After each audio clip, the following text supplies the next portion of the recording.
Vamos a recibir a la economista del Instituto Nacional de la Leche, Mercedes Baraybar, para hablar del mercado internacional de los lácteos. Hemos tenido en las últimas licitaciones de Fonterra una recuperación en el precio, en el promedio de venta de la referencia de la industria neozelandesa, pero nos parece interesante conocer su opinión y ver cómo se observa aquí desde Uruguay, en definitiva, esta tendencia. Mercedes, ¿cómo están viendo en este momento el mercado internacional de los lácteos? Buen día.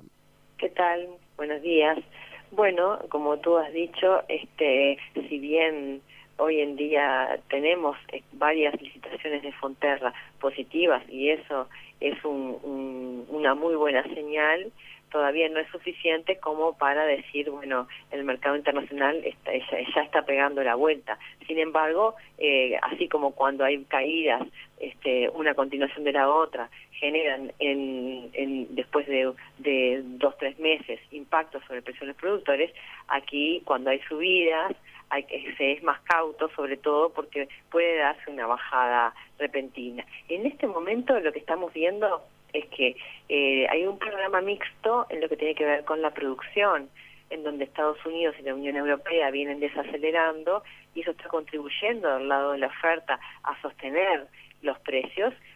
Australia está disminuyendo la producción, Argentina ha aumentado un poquito, pero también en los últimos meses ha caído, y Nueva Zelanda tuvo una muy buena primavera, pero luego un verano con problemas climáticos, sin embargo había buen forraje, pero en términos generales hay una perspectiva de la producción que no va a crecer tanto como el año pasado.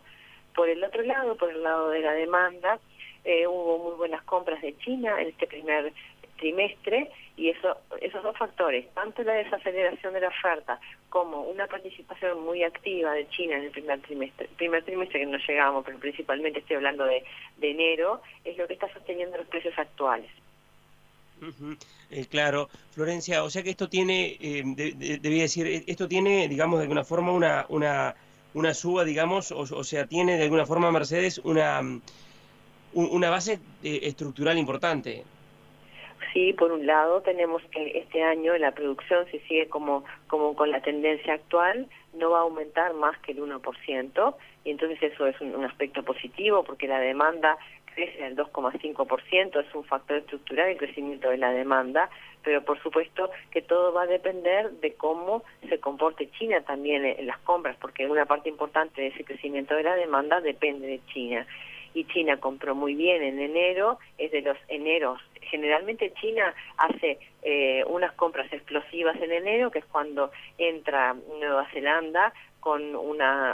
monto, como si fuera una cuota de cerca a los 200.000 toneladas, y luego lo que hace es entran los demás países ya pagando arancel y compra menos. Entonces, como China estaba con stocks bajos, es probable que esas compras explosivas de enero hayan sido en parte para recomponer esos stocks, y en los próximos meses, digamos primer semestre, se vea que no va a haber un comportamiento tan dinámico de la economía china. No obstante eso, la producción en China está desacelerada y la demanda por importación, la demanda está creciendo de ese 2,4-2,2%, y va a haber espacio para importaciones. O sea que lo que creemos es que en este primer semestre, con la desaceleración de la oferta, sí, que crece pero crece poco, y con un comportamiento de China que probablemente tenga, si bien a la interna podemos ver que la demanda crece, a lo que crece la demanda de largo plazo, pero sí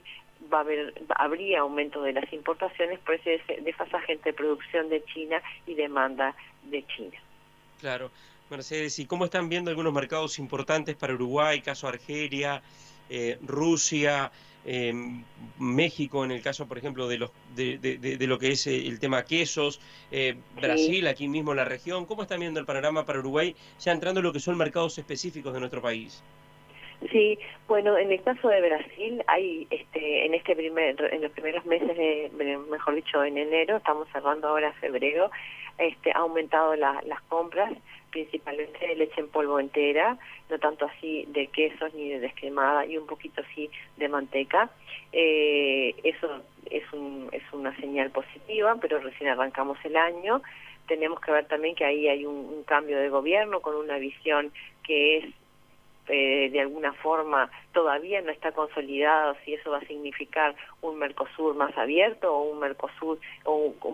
con un Brasil más cerrado, pero desde el punto de vista de la economía hay una visión de que la economía brasileña va a tener un despegue este año y eso podría impactar en la demanda, ¿no? La demanda de alimentos y por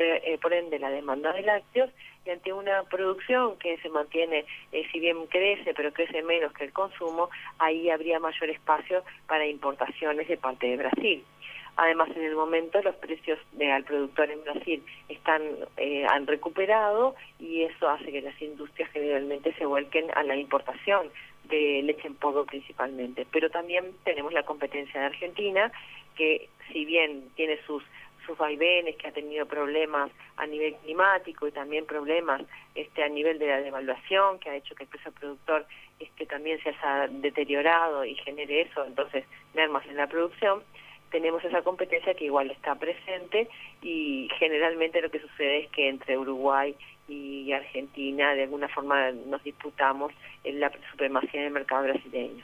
Argelia, en lo que va de este año, está ocupando junto con Brasil los primeros puestos como comprador de leche en polvo, Argelia un poquito más, pero también como recién tenemos cerrado enero y ya estamos cerrando febrero, no nos podemos aventurar para el resto del año cómo se van a comportar estos dos mercados en el sentido de cuál va a ser el primero, sobre todo Brasil, con el tema de la incertidumbre un poco política y económica de ese país. Luego Rusia, en caso de Rusia, ha comprado Uruguay no solamente manteca y quesos, que es como generalmente y en ese orden compras, sino otros productos como leche en polvo, pero también es una economía en donde el gobierno está haciendo una apuesta muy fuerte a lo que es el desarrollo de la industria láctea nacional, con muchos recursos, con incentivos a los productores, pero no deja en el fondo de ser una economía o un país deficitario en lácteos que se provee principalmente en Bielorrusia, pero Bielorrusia también está llegando a la frontera de posibilidades de su producción. Entonces, por un lado tenemos que Rusia está apostando mucho al incremento de producción, pero igual las importaciones no cesan de crecer porque no le es suficiente lo que produce y además tiene problemas sanitarios y problemas por el tamaño mismo de la economía, de tener una lechería del tipo de la nuestra, que es más profesionalizada, por usar una palabra que todo el mundo pueda entender, y entonces todavía sigue habiendo en Rusia bastante espacio para las importaciones. Claro. Para redondear, Mercedes, tú recién mencionabas, bueno, cuando ocurren bajas se trasladan al precio de la leche. En este caso estamos con una situación hoy diferente de la cautela que hay que tener con respecto a las uvas ante una posible luego corrección del mercado. Mencionabas también que en Brasil el productor ha tenido una mejora en el precio de la leche que remite. ¿Consideran hoy o considerás hoy que aquí en Uruguay están dadas o se podrían estar dando ya las condiciones para que el productor tenga una mejora en el precio de la leche frente a este escenario que hemos estado describiendo en el exterior? Bueno, eso es bastante subjetivo quizá porque el panorama internacional sigue siendo incierto. En general la incertidumbre es una característica de los mercados de commodities. Nosotros somos principalmente exportadores de leche en polvo entera y independientemente de que tenga un valor agregado por ser por producir en base pastoril, con trazabilidad, con una cantidad de elementos, en el mercado internacional cuando se compra porque es leche en polvo entera y muchas veces esas otras características que le dan valor agregado son algunos mercados nomás, como por ejemplo sí en el caso de Brasil, que es valorado. El tema de cómo se va a trasladar eso al precio del productor depende mucho de cada industria y también de la holgura que cada industria tenga para hacerlo. Entonces, en mi opinión, creo que la industria va a tener cierta cautela para trasladar la parte del precio referida al aumento de precios internacionales de la leche en polvo entera. Pero no podría decir si esto va a ocurrir ahora, el mes que viene, o directamente no va a ocurrir, porque no sabemos cómo se va a comportar el mercado internacional. Luego, si bien de estas uvas que son muy positivas y que se pueden llevar al precio del productor, pero la industria tiene, en general hay temas de endeudamiento, hay industrias que han cerrado, hay otras que están en proceso de recuperación, entonces el panorama también es bastante heterogéneo entre las industrias.